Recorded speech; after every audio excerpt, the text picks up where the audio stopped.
Hi everyone, it's Rachael from Merrick Makings. I am on a real fun fold kick at the moment, so here is another one. This one has been made to basically look like a tool bench or a workshop. So I am using the Trusty tools. You're going to have to excuse my voice because I am sick at the moment. So that means more crafting time for me, but also a bit of a croaky voice. So excuse me. I am using the colours Crushed Curry and Real Red for this one. Very masculine kind of colours, but also the colours of a lot of our tools that are available here in Australia, like the main tool companies. So you will see that I am using those little tiny images to emboss with a silver embossing powder just to give that more realistic part, like the look to it. Now all of the instructions and the dimensions are all on the bottom of this video. That was going to save my voice to some degree and also my memory, trying to remember what's what. So this card comes together really quickly. You probably have realised by now that I don't do things that take a long time anyway. So it's a 10.5 by 30 centimetre, or like half an A4 sheet of paper that is scored several times to fold up to create a freestanding boxed section at the bottom of your card, and that is what gives this workbench look to it.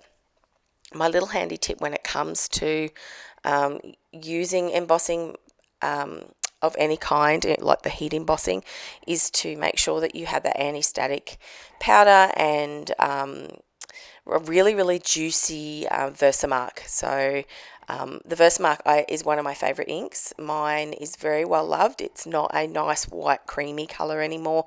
It's quite an off colour. However, I do use it a lot for, just like here, adding that extra dimension, or obviously heat embossing as well. So this is me putting the front panel together now, and the front panel is to mimic the look of a set of drawers in a toolbox. Now you could use dimensional dots on this one. I'm posting this one, so I didn't want the extra bulk in it, and because you've got your card that is folding with a couple of layers on it, I didn't want it too thick. So there you go.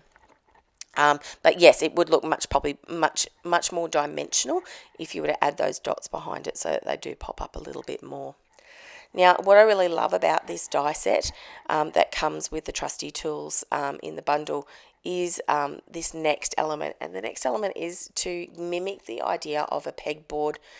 So if you've got anyone crafty or handy in your life, it is very likely that you know exactly what a pegboard is.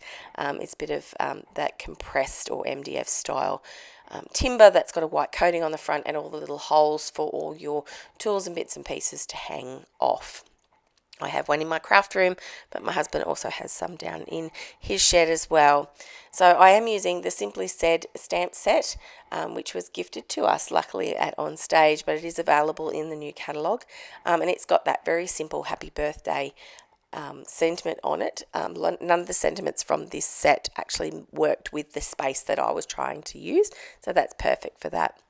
And I have pre-cut my images and coloured them with Stampin' Blends. I love the Stampin' Blends. They make everything really pop with colour, very vibrant.